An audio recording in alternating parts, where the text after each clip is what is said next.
everybody. I'm so thrilled that you're here. Who do we have? We have Melina, we have Adam. G'day, Adam. We have Michelle, we have Amanda, we have Phoebe. Thanks so much. Hey, Michelle. Lovely to see you. Thank you so much to all of you for making the time to come today. We are very grateful. We are recording this session because we're pretty sure that there's going to be more people who would like to catch up on the conversation later. So if you don't want your video to be captured, then yes, turn your videos off as you've done. But thank you so much. Welcome to this very special ASC member event. It is wonderful to have you here with us, to those who've just joined. So I'd like to begin, of course, by acknowledging the traditional owners of the lands where I am joining you from. And for me, that is the Wurundjeri people of the Kulin Nations. And I'd like to pay my respects to all First Nations people joining us today. And I recognise the unique place held by Aboriginal and Torres Strait Islander peoples as the original owners and custodians of the lands and the waterways across the Australian continent. And in the spirit of what brings us all together today, I'd like to acknowledge our First Nations people as our first scientists and our first storytellers, because today we are very lucky that we're going to get to hear a pretty amazing story. Now, if you'd like to acknowledge in the chat the traditional owners of the land where you're joining from today, please do. Just before I introduce you to our guest, I'll just say hello. I'm Jen Martin. I founded and lead the Science Communication Teaching Program at the University of Melbourne. I'm also Dr. Jen on Triple R Radio here in Melbourne. I have the great pleasure of talking about science every week. And it's also my great honour to be the Vice President of the Australian Science Communicators, the wonderful group that we all belong to. So welcome, and today I'm so thrilled to introduce you to our very special guest, Ally Watson OAM, founder and CEO of Code Like a Girl. Hey, Ally. Yeah, it's such a pleasure to be here, and a big thanks to everyone coming along. It's such a pleasure. Well, we're very, very happy to see you. So Ally and I are both down in Melbourne, where it is very stormy today. So we're really hoping that our internet's going to hold out today. If we disappear, we'll be right back, we promise. Isn't that right, Ally? That's it. Hopefully no falling trees. Yes, exactly. So Ally, thank you so much for making the time to chat with us today. I know how crazily busy you are. So the way this is going to work, I've got a ton of questions that I would like to ask Ally, but I will try very hard not to be too selfish. I also want to give you that chance. So I'll make sure I leave some time at the end for question time. And if you've got a question that you want to ask, just put a little cue in the chat as we go, because then I'll have a sense of, do we have 2 questions or do we have 35,000 questions? And that'll give me a little bit of an idea of how to manage our time. Of course, if you want to type your question into the chat for me to ask on your behalf, we can do that, but we're also super happy for you to unmute it, and ask it yourself, whatever you prefer. But Ally, let's get stuck into it. So I want to start with your childhood, which I understand was in Scotland. Can you tell us, do you have any particular memory of a place or an experience or maybe a person that you look back on now and think, oh yeah, that's kind of when I worked out science or STEM or in particular tech was going to be my thing? Is there anything that stands out to you? That's a really good question, Jen. And actually, I think when it comes to technology, there isn't. I didn't grow up. So a little bit about how I grew up. I'm the youngest of 4 girls. So I've got 3 older sisters, and my mum was a single parent mum. So my mum ended up doing nursing. And, I had a very stereotypical upbringing as a girl. I loved the Backstreet Boys and Spice Girls and played with Barbies. And I actually wasn't exposed to tech other than, I was of that age, so I'm a millennial, which means I grew up with sort of MySpace and MSN, and getting connected to the internet, in my early teenage years was probably my first exposure to tech. But there wasn't anyone in my life, in my circles, in my family that were technical that sort of thought, oh, that's what I'm going to do. Because to be honest, I didn't even want to do technology when I was younger. It came a bit later in life. I actually wanted to go to art school. I, from a very young age, just loved arts and crafts, which I think a lot of little girls do. And so when I was leaving school, you know, I tried so hard at school. I kept my head down and got really good grades and worked on a portfolio to go to art school. But then I was like rejected from every art school I Oh, applied to. Yeah. oh, how could they reject you? What was going on there? What was going on there, Jen? I didn't give up. I tried another year after that. You know, I left school and then went and did like photography classes. I did sculpture classes. I did, you know, you name it to build this portfolio, and I got Yeah. rejected again.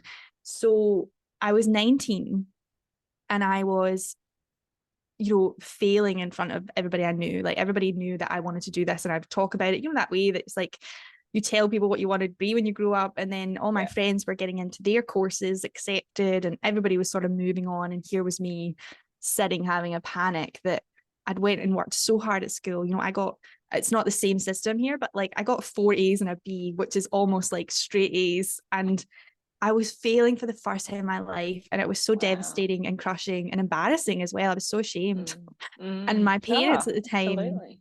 my parents at the time, you know, they were just like, I think they were also trying to discourage me from keeping on the path because it wasn't clearly working out. So I actually didn't tell them at the time, but the university that actually I worked at, the union, so I was working in a bar in the university, not actually going there, but trying to go to different places. And I looked at their clearing courses, so courses that they had leftover spots that were Mhm. still accepting late applications, because again, I don't exactly know the system here, but once you apply and you get rejected, there's no other opportunity till the next year. Right. Like you can, there's Right. only one Okay. sort of admissions period. So apart from this clearing period, and there was software engineering on the list, and I thought to myself, well, I'm good on MySpace.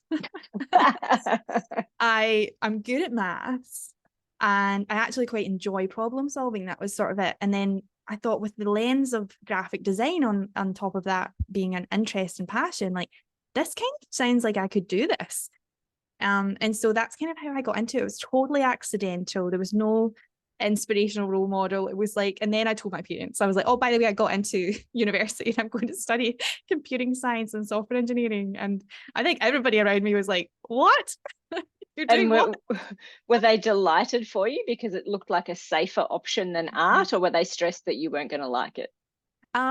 Good question. I never asked my mom if she was stressed if I was going to not like it. Because look, here's the thing also that makes this story a little bit easier to understand. Scotland has free education. So, Mhm. you know, it wasn't a huge risk for me to try it. And if it didn't work out, you know, I could try something else. So, but luckily it did work out. And I actually really loved the course, even though I was such a fish out of water because I hadn't studied computing at an advanced level, because the Mm. school I went to was actually quite a low, like it was in a low socioeconomic neighborhood, and they didn't have like the same resources as much other schools. So we didn't even get the choice to do advanced computing at the level of, we call it Scottish Highers, but it's your year Mhm. sort of 12 and 11 subjects. So everybody in the class, honestly, it felt like they had been studying computing science their whole life. Even though I was like, no, this is like year one. We're all Yeah, supposed to be in year one. yeah.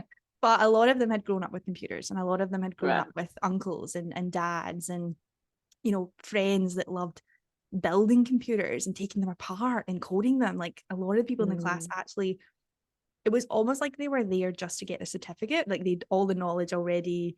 Right. And so I was sitting there like starting from scratch and like being so intimidated by everyone around me, thinking, I have definitely made a mistake here. What, like, I'm just not good enough. I'm not smart enough for this class. But I think for me in those early days, I kept telling myself, like, you know what, you're just behind. It's not like you can't do Mm. it. You're just a few steps behind and you'll get there. And I did actually really, really start to enjoy the course. And I think that's again because I was able to apply what I loved about using software, which was like the design and the psychology and I mean, Mhm. we didn't call it UX then, but like the user experience, like all of that stuff really made me feel like I actually had something to give to this field. Yeah. Like everybody in my class, they were more likely to sort of spend so much time on the more low-level coding algorithms, which is obviously a very important part. But I think I was like one of the only people in the class that cared about the end user and was passionate about creating something really beautiful that felt really easy to use. And it really sort of set me apart, which gave me a lot of confidence in what I was bringing to the field. So it kind of kept me going, like just identifying that as a strength and not letting my differences kind of isolate me and bring me down. It was actually about going, no, this field needs people like me, and it's actually kind of a cool intersection to work in. And then after I graduated, I worked in creative agencies for predominantly like my whole software engineering career, apart from my first job. Oh, is there a story that we need to hear about the first job? Oh, the first job. So I had a really traditional route when it came to, I mean, technically it's quite a traditional route that I took. You know, you did uni and then I did that classic internship in my last year. And that was really good. That was a quite a technical internship. So one of the mindsets I had when I was leaving uni was that I still had that feeling of imposter. Like I still had that feeling of my technical skills need work. And so I purposely threw myself at really technical roles. Like I worked, my first job was in a software house. So it was purely working on, it was like compliance management software on the computer. So we have a lot of web apps these days. We actually forget, sometimes you forget that computers, a lot of the time was like the internet was very basic and it was all run on your local computer. Well, it was a sort of local software product that I was working on initially. I only lasted 9 months in my first job.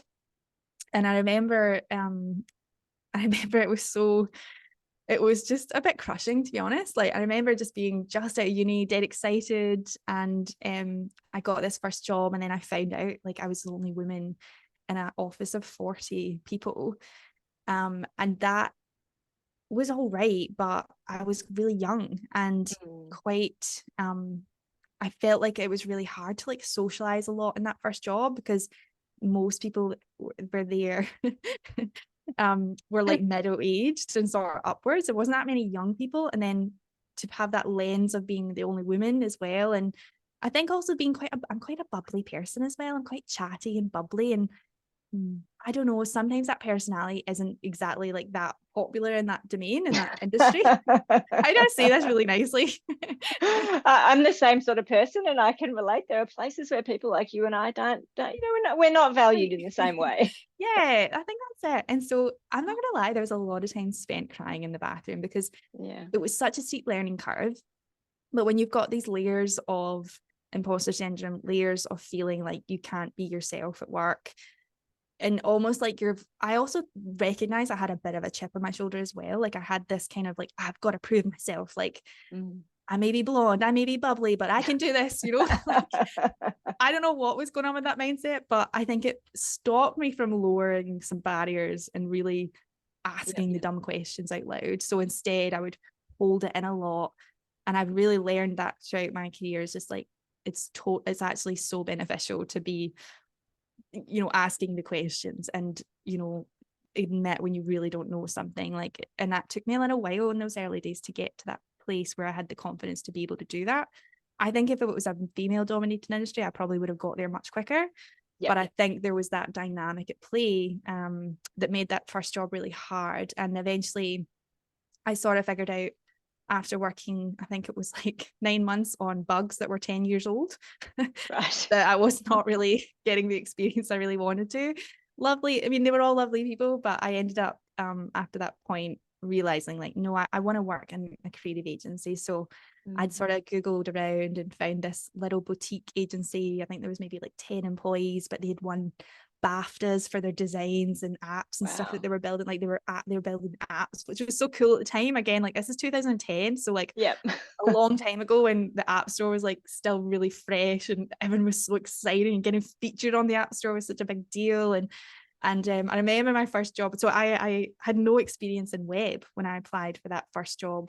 It was only pure software on the computer that I'd experience in. So it does translate, but it's not like for like. So I went into that interview. I actually tell you this really funny little way of how I got the job, because I was so nervous about even applying. I thought they're not even going to consider me. I don't even have web experience. They probably get CVs every day. lots of them.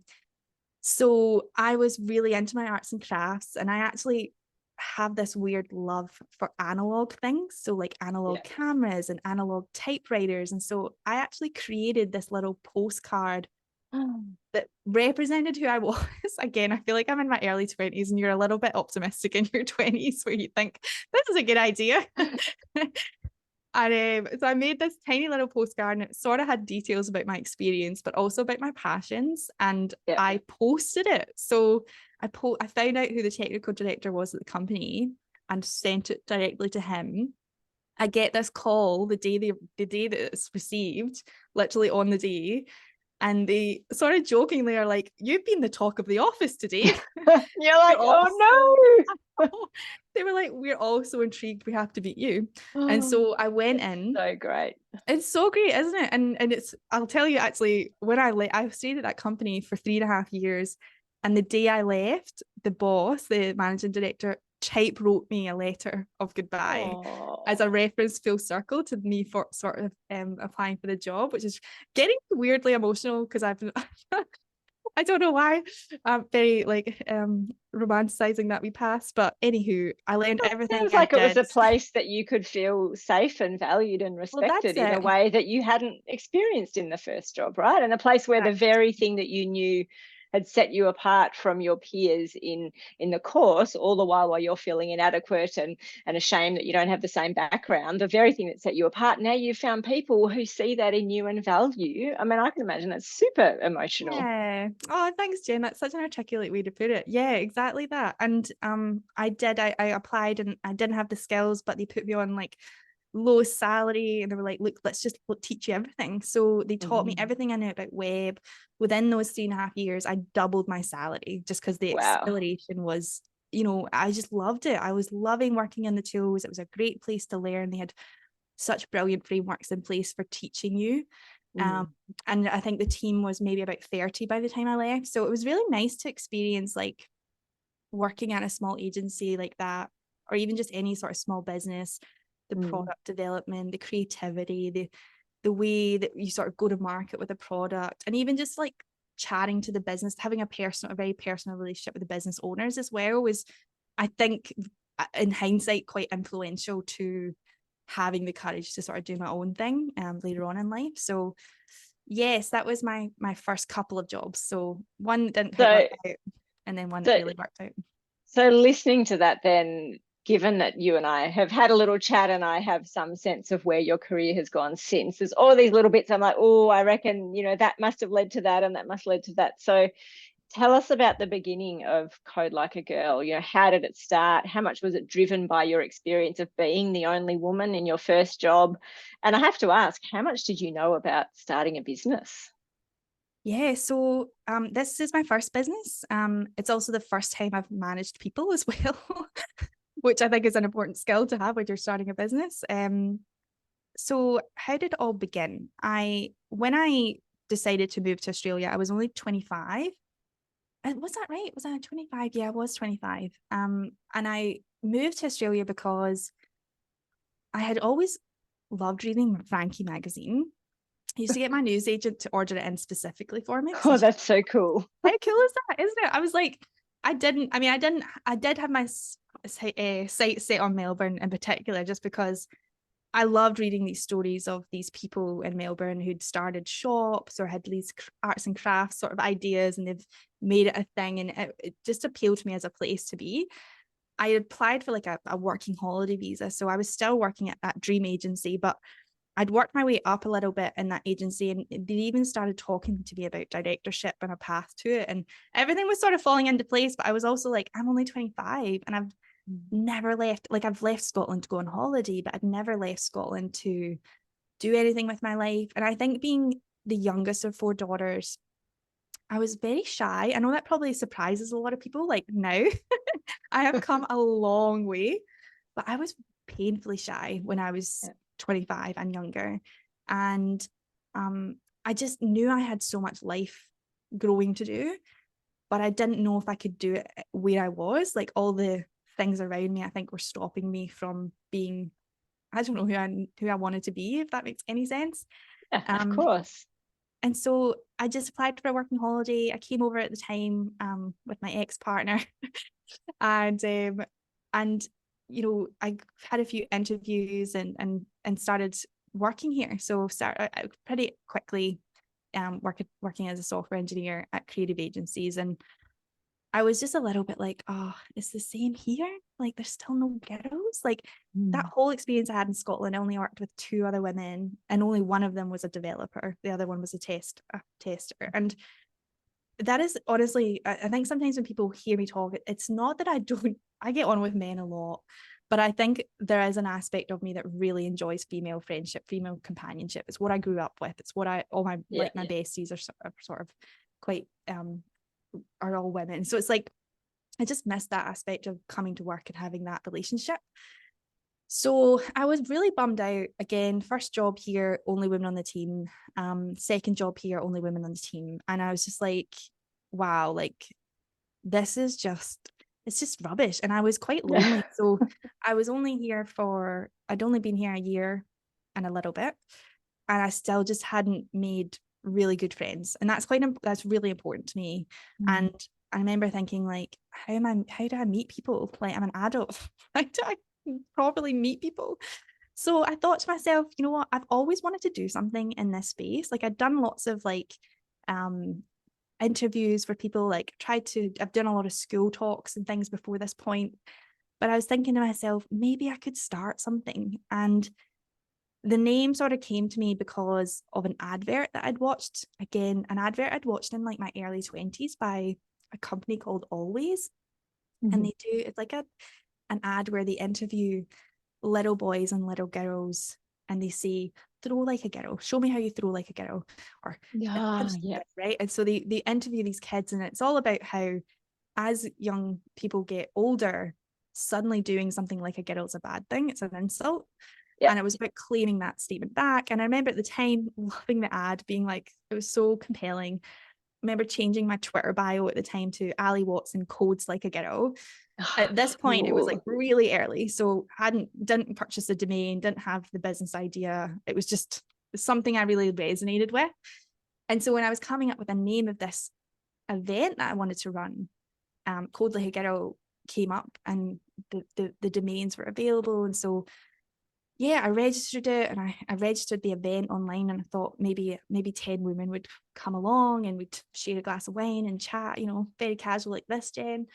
And then within 2 weeks, we had like 100 RSVPs, and I just was astounded. Like, it blew my mind because I really did not even think the representation of technical women was like that big here. So it was pretty remarkable. And then really sort of like that was the early stages. We'd ran that event. It was one of the most memorable nights of my life, like meeting with other women who I'd never sort of met before, and were like me, you know, alone in their jobs and wanting to find companionship. And a lot of them came on board to help, like whatever this was. We didn't know what it was at the time. We were like, well, this is just events that we're running. And I think from that point on, I was like, I'm going to make a commitment, because I think in order to build proper relationships and a proper networking group, you've got to have someone committed and running the show and just getting things done. And I think with my creative background, I got quite excited about building a brand as well. I thought, well, this could be bigger. You know, I want women to feel really proud of who they are and being a woman who codes. So anywho's, that was sort of the early stages of running those events and getting it all started. But it was very organic. I was still working full time. I was doing this all like in my evenings and weekends, because I actually was on a sponsored visa, so I didn't actually have the ability to start a business or do anything with it. So I was just sort of like, it wasn't until a little bit later down the line where I considered starting it as an actual business. And so Joanna's put a question in the chat, which is obviously very much the logical next question. So what was the next phase? You've identified that there are a lot of women out there in this space who are all desperate and hungry to know of each other and be able to work together. But you're on a sponsored visa, you still need to be working, in your other job. What was the next phase then? What activities was Code Like a Girl doing? And Joanna's question is really, how did you manage that juggle where, at some point, if you're going to invest in Code Like a Girl and turn it into what you wanted, you had to give up your previous income, right? Like, that's a hard juggle. So I understand the kind of the very beginning and the idea and the dream. what did it then turn into in the next iteration? Yeah, so we were running events, we were running them in Melbourne at this point and Sydney. We just launched in Sydney. And again, I was still working the 5-day working week. And I luckily started being able to fund these events. So that was an interesting moment. I knew that tech companies sponsored events. I knew that just from my job. I saw as companies sponsor other people's events. So I knew that there was a sponsorship revenue model that I could tap into, which is again was totally trial and error. Like I didn't know how much to ask for. I just basically would create budgets to run the thing and then ask for the money afterwards and be like, well, this is how much catering costs, and we just started like that. We did it ad hoc, so it was like per event. Yep. And then we moved. When I decided to make the jump, two things happened. I got asked to do, well, I got this weird email, or a friend reached out to me, actually, Joanna, who'd actually spoke at her first event ever. And she said, hey, Ally, this group called the Foundations for Young Australians have got in touch with me about Cold Like a Girl. Can I put them in touch with you? And I was like, yeah, sure. And I'll never forget, it was a lovely man, Matt Beneri. I still talk to him to this day, but he called me and he was like, we're running this thing called the 21st Century Minds or something like that it was called. And it's a collaboration between PwC and the Foundation for Young Australians. And we're running an accelerator. And I never had heard of what an accelerator was. I didn't know what it was. So I'm on websites Googling, and I had no idea what this person was asking me to do. Like, honestly, it took me ages, even to the point where he was like, do you want to come for an interview to meet a panel and talk about your vision for Cold Like a Girl? And I was like, what? Okay, vision? Right, this is getting very serious. And so I go to PwC, and the PwC offices, they're so fancy. And so it's like rocking up in like t-shirt and jeans and come into this meeting, and there's someone from Zurich zooming in. Wow. And I'm like sitting in this room like, what have I just stepped into? And I just start talking, and I start talking about Cold Like a Girl, and like they're like, but what could it be? And I'm like, oh, well, it could be a movement, it could be this. And I think honestly there was just such an authentic like passion and excitement at that point that they accepted me into the program. And actually at the time they had to waiver, because I wasn't a permanent resident, they had to sort of waiver one of those criteria away from me. Right. Program. So they really wanted you. They really, really wanted you. Yeah, which was so nice, because again, I think as a migrant at that time, coming over from another country and not having family here, not having networks here, like that's what I needed. Like I didn't even know the tax system here that very well. And there was so much like unknowns about even starting a business. Now, what was beautiful about this accelerator program was they had workshops. It was across 12 months. So they had lots of workshops like accounting 101, and they had PwC as like a pro bono partner. So we got I think it was like $20,000 worth of consultancy and time from staff there. So I could ask all my dumb questions about how to start a business. And then at the very end of the 12 months, there was a big pitch day. And so the pitch was in front of an audience and in a boardroom. So you had to kind of do two different presentations. And it was the first time, again, I was so shy and so hated public speaking. And I remember us all preparing for this pitch, and like people were staring at the corner, like, don't talk to me, I'm preparing. And it was just so intense looking back. And I won it. I won for the STEM category. And honestly, I was up against such amazing talent as well. I was in shock that I even got it.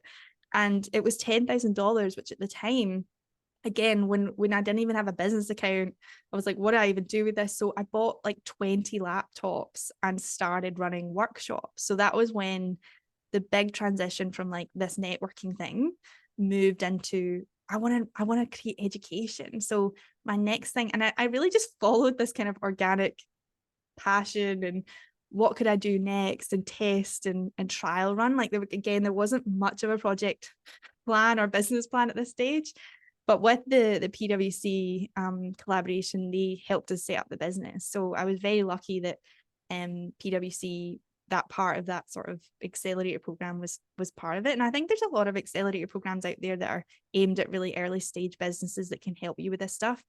There was no equity taking or anything like that. It was all pretty light touch in terms of their involvement with your business. But I think what stayed with me to this day is the network. Like the people I've met on that program are like some of my best friends today, and I still talk to them.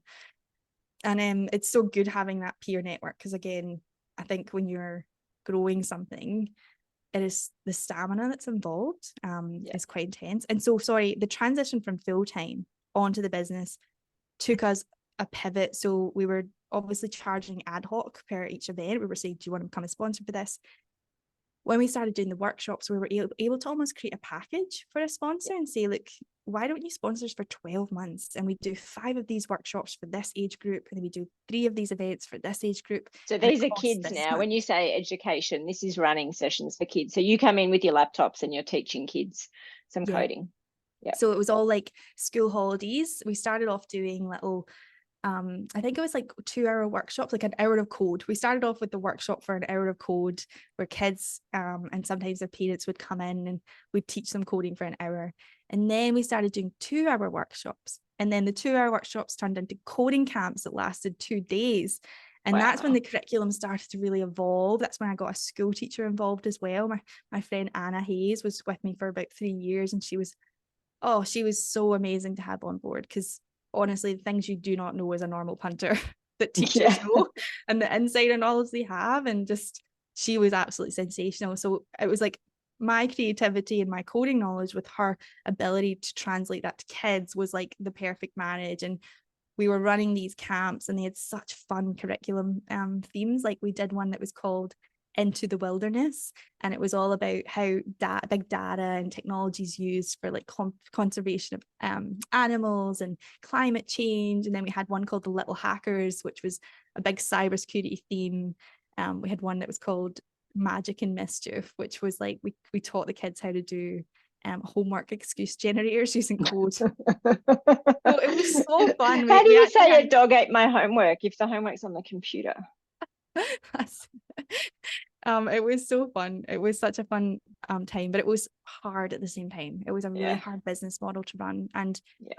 yeah, when we got those bigger packages of sponsorship, I think I only had maybe 3 months of salary in the bank when I made the jump, which was quite scary looking back. But Yeah. Wow. I was ready. Like the minute I got my permanent residency, I registered the business, and then went on a hunt to get sponsorship. And so I think I got my permanent residency in Feb, and I moved on from my full-time job to do it full-time in June. So it wasn't a long period after getting that. So What a big leap of faith to take. But you clearly had seen that there were sponsors who were interested.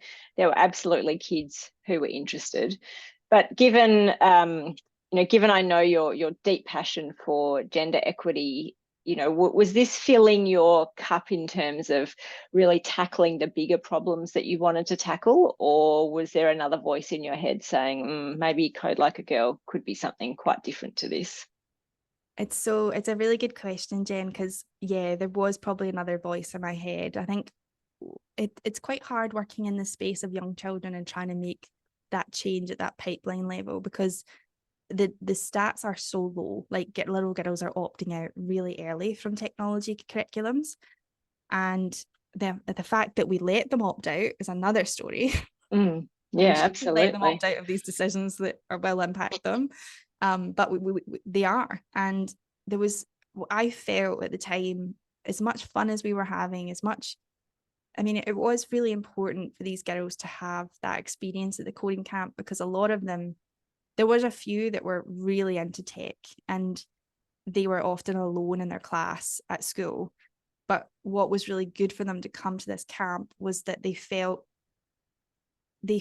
a sense of belonging. Like they felt like, oh, there's other girls like me. I'm Yeah. not a weirdo for liking this stuff, which is how they actually feel when they're in these classrooms and they're the only girl. Yeah. So that part of me always knew that was such an important component. But honestly, Jen, I think there was maybe like 3 of us working on it in sort of part-time, full-time capacity. And then we had this massive pool of casuals. And so it was so hard to scale that impact. And then in terms of measuring that impact, you have to do like longitude studies, you have to be checking in. And what we were finding is a lot of kids, doesn't matter how many coding camps they were going to, they had something else in mind. They didn't want to study that Right. full time. And it was such a Right. hard, it's just a hard problem to solve. And then when we were looking at the resources that we had and the team that we had, it just felt like we were just a drop in the ocean. I just was like, this isn't quite working. Like, it's not making the impact. And I think selfishly, a part of me really loved being a software engineer. Like, I love that career. And there was a part of me that's like, I don't want to be doing this if it's not making a difference. Like, I don't want to just make it my full-time job to do this because it's fun. Yeah, it's fun, but I'm also quite career driven and ambitious. And there was other not-for-profits out there in the world that tackle this problem. I didn't want to just be another one. Yeah. I had this Okay. like blind optimism that I want to leave a legacy. I want to actually make a change within my lifetime. And that is such a personal mission for me that when I was looking at these coding camps, I just wasn't sure the impact was being made. So COVID happened, and it was a really tricky business model because we did sell the packages. So you can imagine we're saying we're going to do these camps, we're going to do these workshops in the next 12 months. You're then locked in. And if you've got staggering contracts, you can't get out. So there was this sort of sense of like prison that was happening personally for me in terms of the model. And I was feeling really stifled creatively. And the numbers weren't working out. You know, it wasn't in me to do this just for rich people. It wasn't in me just to be like, oh, let's have a coding camp, but only, you know, the elite can afford it, because that's actually what it takes to pay people to deliver this. And that's well, if the honestly only way you can fund your business is to charge a price that only some privileged people can pay, then that's difficult when your driver is so different to that. That's it, Jen. So when COVID happened, it was kind of like the break that we needed. It was the moment of pause to say, you know, this might be lasting a long time. We don't know. We couldn't just translate the camps to online because it was kids, and you know, it's not easy to teach kids programming over Zoom. So we didn't Having had my children do several years of school online, I can see, and also like kids don't want to spend an entire weekend, you know, online learning stuff. But I love that when we were talking about it, you said to me that actually COVID was a huge blessing in disguise for you. And I think, you know, being able to look at it that way is so positive, because the alternative is to say, oh my God, it must have been so stressful because you'd given up, you know, your income depended on doing this thing that now you could no longer do. I mean, was it terrifying as well as now it's a blessing in disguise? That's it. It's I think with everybody, and many people might have this story, it's like, I don't ever want to trivialize like COVID for many. Like, I think there is aspects of it for many of us that was just the worst time of our lives, like at least of our lives that we've experienced. And there's definitely moments of that period of time where I'd never ever want to revisit. But I think in terms of what it did for the business, it was absolutely like a blessing in disguise, because it meant we sort of had no more ties to these contracts. We had this freedom to go, let's reimagine this for a second. And we were sort of hearing all of this news about how women were impacted more than men, and how, you know, women over 25 were more likely to drop out of uni because of the choice between like family and study, and realizing that all these kind of traditional structures were not serving women. And the minute you put a pandemic in the mix, it all breaks. So we just were having one of these moments of going, well, if we have a minute to just change things, how would we change it? And so we reimagined the business entirely. And within 3 months, we built what we now call the School of Code, which is an online platform of ours where we have rewritten curriculums that we wanted to write for women, designed by women, delivered by women. Like, there's nothing so demotivating as when you're in that classroom, which I was, where you're the dumbest person in the room, and the person in front of you is a man who's lecturer, the person who's beside you is a man who's, you know, got years of coding in front of you, the authors of the books were men. Like, I think there's this something that happens to us when we don't have the role models around us, or the role models ahead of us, that can be so crushing. And so we wanted to design technical education, like real technical coding education, that wasn't dry, that didn't reference games, that just were like a breath of fresh air, that were written by people who love creativity and the world and problems that we like to solve. And so we went on this little mission to hire lots of women engineers to write our curriculums. We had e-learning specialists. We did the designs the way we wanted to do them. So when you go on our School of Code, it's like no other e-learning platform you've ever seen. It's really colourful, it's really creative, and the courses, we feel they're not dumbing things down, they're just accessible. We don't assume that you're coming into this with like engineering knowledge, or you grew up building PCs, we try and really sort of start from ground zero, because I think a lot of women have been socialized different and haven't had the opportunity to get coding at school or go to code camps. So this demographic that we've now identified is like women 25 and over. It's the most popular demographic of women to actually consider a career in tech, more so than any other age group. And I think there's lots of reasons for this. I think one is that maybe they did pursue plan A and it didn't work out, and that they're ready for plan B. And this seems like something that everybody talks about, and maybe it's a time to try it. But also I think they've got more role models by this point. You know, they've been in the workplace, they've had exposure to technology potentially. But interestingly, that age group, they're also very unlikely to go to traditional education, because they've either done it or it doesn't suit their financial budgets or their lifestyle schedule, you know. So this is our most popular demographic across our website, across our socials, this 25 to 35, and they're looking for alternative pathways into tech. The problem with that is there's not enough businesses that instantly see an alternative pathway of education and go, tick, join my team. Right. So a big part of our job, and what our whole business model now is about, is building this massive network of employers who are opening doors at that entry level, who are training on the job, women in particular who come from diverse backgrounds. So giving them a break, giving them that first shot. And so we've placed, I think, about 154 women into paid placements since we started this like sort of mission to get women who are adults into the workforce directly. Let's see them there now. That's amazing. That's something to be super, super proud of. Yeah, I am really proud of it. And knowing the women as well, and meeting them, like some of the women who we first placed like many years ago are now in leadership roles. So it's this kind of perpetuating, like they come back and they talk to the new interns, and you know, she might be an intern today, but I'm always like, she's going to be a CTO. It's going to be a CTO. She's going to be the boss soon. That's it. And you know, I honestly think this is one of the bottlenecks. If we can solve this little bottleneck where we can get more companies in this movement to change tomorrow, not today, like not in 10 years time is what everybody's trying to focus on, but it's like, no, there's a heap of women that have the motivation, that have the need and want to get into this tech workforce today. Let's make it happen. Let's like be radical about it. Well, and Ally, I know that there's a quote that you love that says talent and genius are equally distributed, but opportunities are not. I mean, look at what you've created. I'm sure everyone is just cheering for you, even though we can't see them, because you know you've created these opportunities that take a group of people in society who are absolutely equally skilled, talented, able to do absolute brilliant things out there in the world, but just haven't had the opportunities to get there. And now they can come to you, and they do. I mean, is this your dream? Do you feel like now you're doing what you really want to be doing?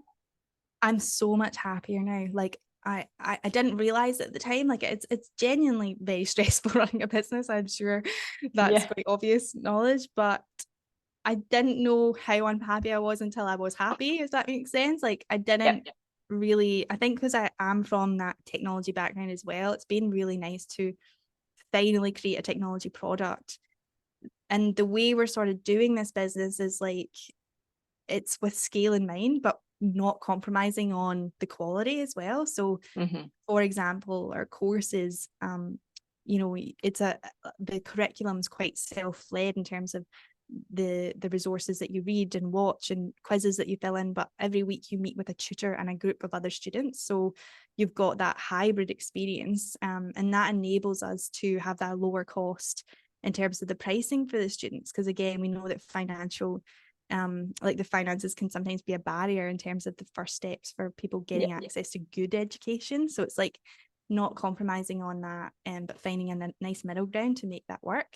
And yeah, it has been much more easy to scale, and also sort of the narrative makes more sense to me as well in terms of like what we're doing. It just being able to see that impact, and then also offer scholarships for women who may come from, really marginalized backgrounds. They might face multitude of barriers to getting access to a normal course, being able to provide a pathway for them too through sponsorships, through companies. Like, it's all sort of finally sort of clicking into place, which is good. And my next role is this partnership part. Like, how do we get from today, we've got 30 partners, in 2026 we want 500. So yeah, we're very lucky to get a grant from the government at the start of the year to help that bottleneck problem, to solve that problem. So things that we're working on is looking internally at how we can create efficiencies.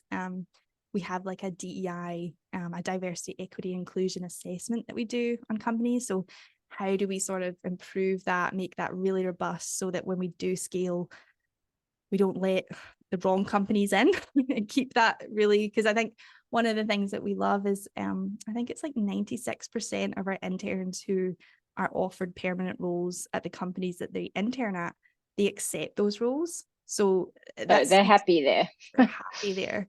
And yeah. that's one of my goals, is like, I don't want to just get more women into tech. I want to get more women in jobs where they're really happy. And I think that involves changing a little bit of the culture of some of these companies, or making sure that when we connect someone with a company, we know they're going to be happy there. And that's not always easy. So it's building a framework to allow us to be able to do that with peace of mind and ethically. So that's a big piece of work that we're working on this year. Yeah, and that seems absolutely crucial, because, as you say, there's no point in having women going off and doing all these internships if, in fact, they find companies where, experiences you've had yourself, where you're the only woman there, you're not valued in the way that you should be, you're not given the opportunities to really thrive. And that seems like pretty crucial. But Ally, listening to you, I'm going to go on to the audience questions from everyone who's joined us in just a second. But before I do that, I just have to ask you, like, listening to your story, clearly now with hindsight, you can tell this pretty remarkable story. I'm absolutely certain that it didn't feel like in any way this kind of linear pathway as you were going through it. But what really strikes me is, how much has courage played a central role in your career? Because, all of the rejections, you didn't get into art school, you tried and tried and tried, the shame of being rejected, you find yourself in this course where you don't quite fit in, but you somehow found the conviction to see that you could contribute in this world because you had something different. And you talked about all of the feelings of being an imposter. Like, how big a role has courage played, and where the hell did you find so much courage along the way?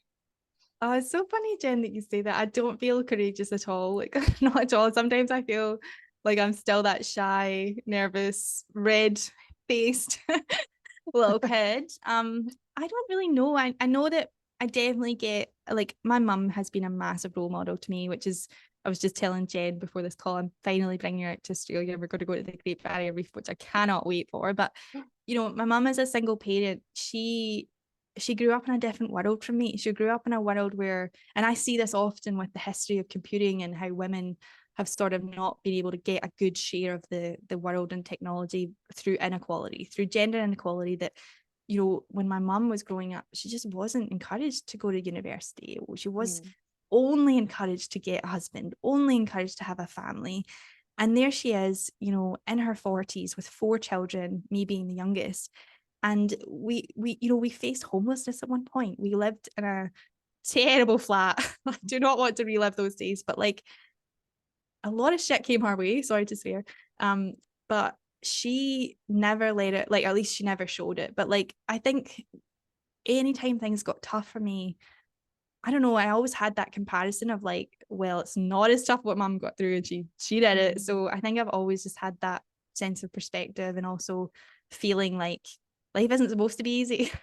Like, this is the path many of us are on, and it might be like, I don't know, there's just been moments where I just like, well, this is what it is. And I don't know, just that resilience has maybe grown slowly over time. That's not to say that I don't collapse every now and again, and it's not to say that, like, it's like that, what's the wolf picture, like the wee baby wolf and the big mummy wolf, and she's got a million arrows in her. It's kind of like that. Like, I do think I've certainly, and I think anyone that chooses to go down this path of starting a business, like, I'm not one of these people that can separate business and personal life. it is going to hurt sometimes, and there's going to be big failures, but you do come out the other end. But you don't do that unless you have good support. I obviously see a therapist. I feel like therapy should be for everybody.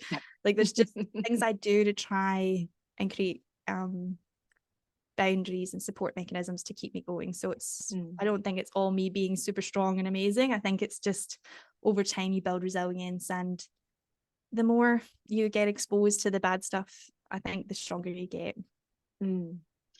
And look at you, you've come out the other end having an extraordinary impact in the world, and with an OAM to show that your new home, Australia, thinks that you're absolutely wonderful. We adore you, Ally.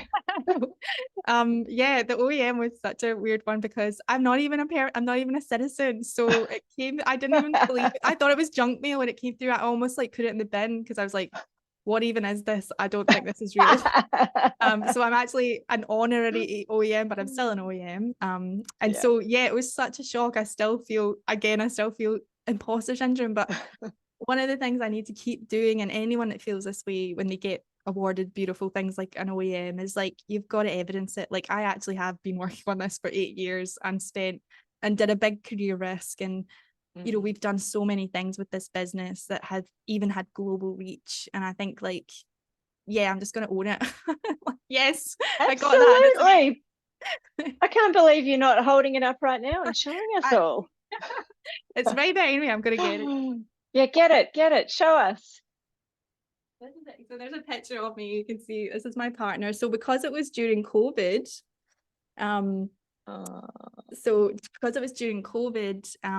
we were allowed to nominate someone to pin us. Normally you get pinned by the, oh my goodness, I'm going to get this wrong, the general something. Governor General.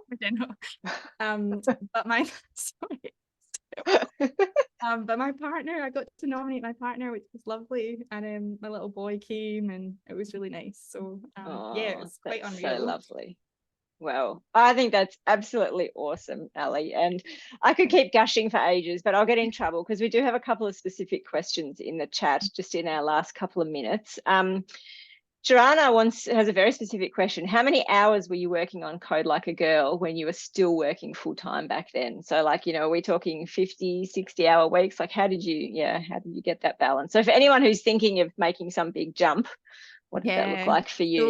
So legally, I had to work a certain amount of hours a week, which was like full-time. I can't remember how many hours it was. So I managed to negotiate with my boss longer days, Monday, Tuesday, Thursday, Friday. So I would work, I think I started early and worked late on the 4 days a week to eventually get a full Wednesday on this. But I was definitely working on it at nights and at weekends, but not in those early days. I wasn't as busy. Like, I was busy for someone taking on a wee side hustle, but it was probably like, I'd say 2.5 days in total a week extra to a full-time job. So I don't know what the hours add up to, but and then I probably work more now.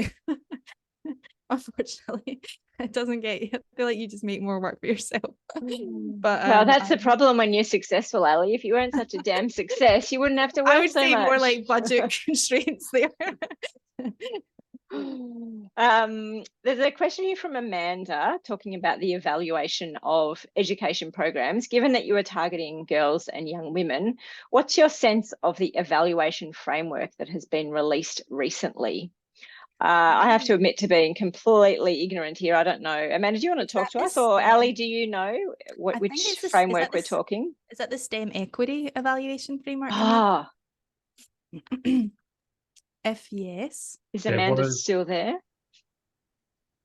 Or is it the diversity review? Yeah, I'm just not sure which one we're talking. The Women in STEM Ambassador's Office has released an evaluation. So no, Amanda says the STEM one that sorry, her mic isn't working. So I have I actually just submitted my first grant progress report yesterday. So I have been working on the evaluation framework and following it, which was really tricky, to be honest, because it really works for small projects. This is how I felt when I was first approaching it. So the framework itself talks a little bit about SMART goals, which is such a brilliant little piece of activity for anyone working in the impact space. So SMART goals I'm going to totally get this wrong, stand for specific, measurable, timely, all those things, right? Yeah. So you do them, but you also do it from a long-term, short-term, medium-term perspective. So you've kind of got to force yourself to come up with a really, it's almost like your hypothesis, like what's your long-term trying to achieve? What are you going to do in the next 12 months to get you closer to that? And then what you're going to do in the medium term. So that's what the kind of framework starts with. And then you break it down into activities and what's the indicators for those activities. So anyways, it's a really good little framework. It was hard at first because the examples that they have on the government website are all quite small projects, whereas what we're doing with our grant is the biggest round of money that's went out for the Women in STEM and Entrepreneurship grant. It's so big, so like there's this tiny PDF and you're like trying to put like a 3-year project into a tiny PDF. But it was actually once I actually got there, I remember thinking this was such a valuable exercise to do. Like I actually feel like I needed this valuation framework in my life, because you know we do a lot of evaluation on project per project and little initiative, right? That's always quite easy because you just kind of ask yourself, like, what am I measuring? Are people better off? How are they better off? But when it came to sort of creating this one for the actual bigger project and the bigger mission, it was really fun. Actually, as soon as I filled it out, I got dead excited and shared it with my leadership team, because I was like, I've just done this really fun exercise. But yes, and I'm sure we're working on some ways to kind of communicate that out as well. But it was really handy. So far so good. I haven't reviewed the STEM recommendations yet, because I have been working on my own grant. So they came out maybe like 2 weeks ago. The big I think it was called this diversity in STEM recommendations, which I have not even read a single page of yet. So it's on the list, but the evaluation framework so far I think is quite good. And Amanda says you hope that you'll tell them that too. Good, cool, I will. Ally, we've got 1 minute left, and I just really want to ask you one more very quick question. Obviously, thank you so much to everyone who's joined us. If you've got a 2 p.m. meeting, or wherever you are in the country, if you need to go, just thank you very much for joining us. It's been a pleasure to have you. But Ally, just one last question. If you could go back and get a message to yourself when you were in that first job, when you were the only woman there, you knew you had something to offer, but it just wasn't being recognized, what would your message be to yourself? What would you say to yourself? I'd be like, there's other places to go. Don't you worry. There's other places you'll fit in. I think at the time I thought it was representative of the whole industry. And I think when you're in those situations, you can let that happen. You can sort of let that one bad experience feel like that's going to be your future. I would go back and tell her, like, no, you're going to have a lot of fun in this industry. Just move on from this place and let it go. So it sounds like a pretty good message for everybody. You know, if where you are right now, you're not feeling valued, you're not able to bring your best self, or you don't feel safe, or it's just not the right place, trust in yourself and what you have to offer, and find somewhere else to go. Ally, it's been such a delight to speak with you today. I just can't thank you enough for your openness, and just for being willing to candidly share your journey, the ups and the downs and the failures, and all of the difficult feelings that come from being a trailblazer. And you really are truly a trailblazer. We're so grateful to have heard from you, and we can't wait to see what happens next for you. Obviously, in the short term, have the best time ever with your mum and being in the Great Barrier Reef, but also we just can't wait to see all of the new and amazing women's lives that you're gonna affect with Code Like a Girl. So congratulations. Thanks, Jane, and thanks for organising. This was a lovely little session. Nice for everyone to spend their not quite lunch hour. Is it lunch hour? Yeah, your lunch hour with this. Yeah, we got to have our lunch hour together. So Ally, go and eat. Thank you. But thank you so much, everybody. Such a pleasure to be with you all. Thank you for joining us, and enjoy the rest of your day. And thank God it's Friday. Have a weekend. Woohoo! Bye, everybody. Thanks, everyone. See ya.